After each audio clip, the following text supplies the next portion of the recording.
Okay, tonight, Game 6. There you go. You're all caught up. Thanks for watching. No. Um, Tampa Bay's played 15 games. Washington's played 17 games. The amount of overtime that Washington's played in those games makes it more like 18 games.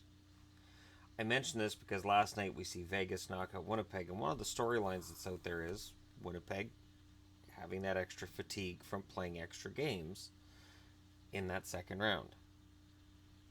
Washington's played one extra game in each round, but again, with the overtimes, basically 3 extra games altogether. Tampa Bay tonight can knock out the Capitals in Washington. Now, that would mean they'd have to win 3 in a row in Washington, which is not easy. And odds are we're going to go to 7 with this one. But let's get into it. Kucherov, 7 goals and 10 assists to lead Tampa Bay in scoring in 15 games. Point, 7 goals and 9 assists. Stamkos, 7 goals and 9 assists. Palat, 6 goals and 6 assists. Hedman, 1 goal, 10 assists. Tyler Johnson, 3 goals, 5 assists. Miller, 2 goals and 6 assists to round out the scoring leaders. Shots on goal, Kucherov, 57. Johnson, 39. Stamkos, 35. Hits. Callahan leads the way with 53. Paquette with 39. Miller and Palat with 31 each. Ice time, Hedman's in the lead there at 26 minutes and 4 seconds per game. McDonough, 22 minutes and 31 seconds. Strawman, 22 minutes and 5 seconds. Point, 18 minutes, 56 seconds. Vasilevsky, 2.59 goals against and a .919 save percentage for him. He's been getting better over the last 3 games. He was down to a .912 after game 2, wasn't he? I think it was .912 was where he was at. Now he's back up to .919. On the Washington side of things, Kuznetsov leads the way in scoring with 11 goals and 11 assists, followed by Ovechkin at 11 goals and 10 assists. Next up's Carlson at 3 goals and 12 assists.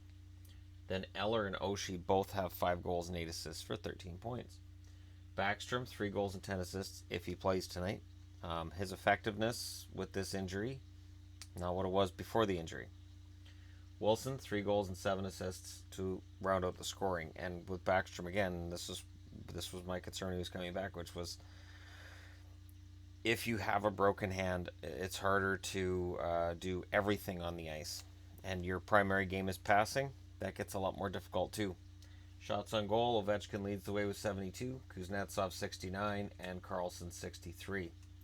Hits, Devontae Smith-Pelly has 61.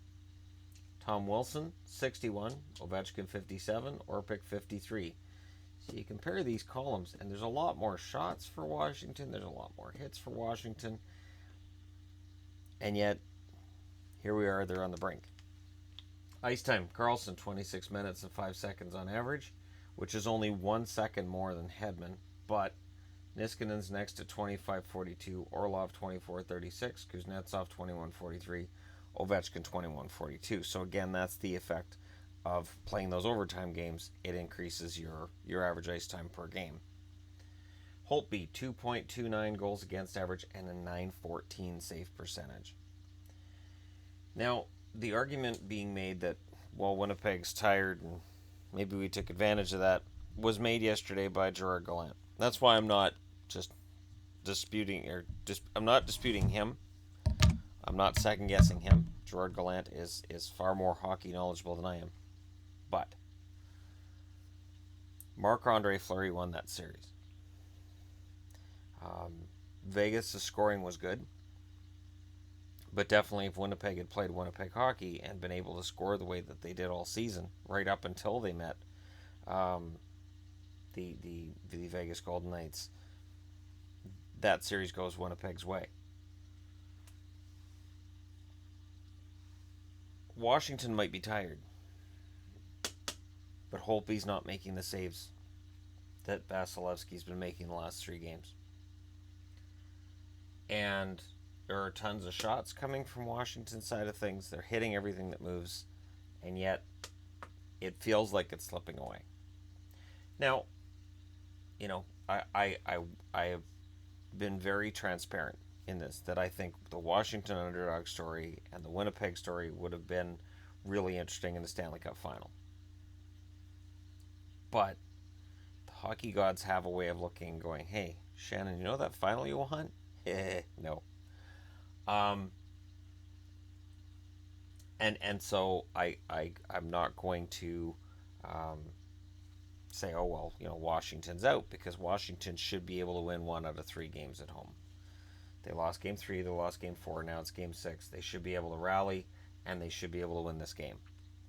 Give the home fans something to cheer about. And that's part of what I felt bad about yesterday with Winnipeg, is that their fans come out and 4 of their last 5 home games they lost, and there weren't very many goals scored in those 5 home games, and that's rough. That's rough, knowing that your team plays well on the road, and then you go to see them at home, and it's just not there. It's not the same. These playoffs have definitely been playoffs for road teams, and I don't know if that continues tonight. My guess is Washington comes out and wins this, forces a game 7, which I would favor Tampa to win a game 7. But these playoffs have been strange. We have a first year hockey team, a team that has changed the way we describe an expansion team. Because if we describe Vegas as an expansion team, that undercuts everything. So we don't really use that term a lot right now. Just first year, initial season, inaugural season. And here we are. Tampa could be going into the final to meet them, or it could be the Capitals. And I don't want to discount the Capitals.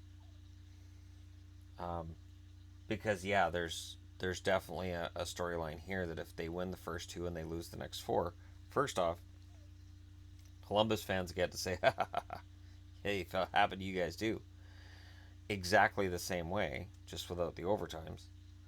And, it would be a shame to see it end this way after they finally slayed that dragon in the Pittsburgh Penguins in round 2. But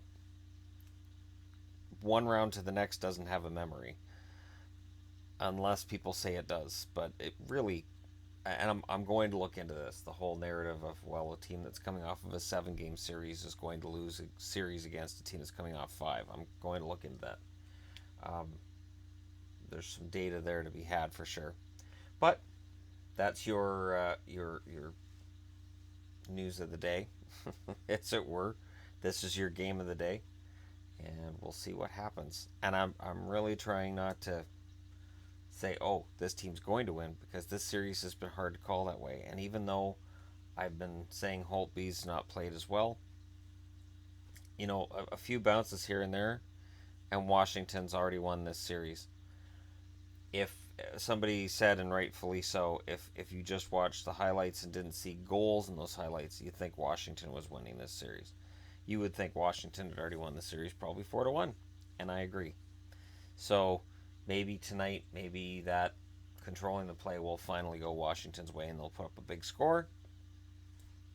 Maybe Vasilevsky shuts the door and they end it. Tampa Bay is 2-0 in elimination games this year. So when one team or another can be eliminated, they send them home. Washington is also 2-0 in the playoffs in elimination games. Somebody's going to come out of tonight 2-1, and somebody's going to come out of this 3-0. Let me know which one you think it's going to be in the comment section below. Hit like and subscribe if you're browsing your way through. You just happen upon this video. And now that the Jets are out, I'm allowed to wear Thrashers gear again. I wasn't allowed to wear any of my Thrashers jerseys while the Jets were in the playoffs, because that gets taken as me insulting Winnipeg and making Atlanta references. And I don't know, when they were around, making Atlanta references weren't that bad. Anyways, thank you guys so much for watching. I'll talk to you again soon.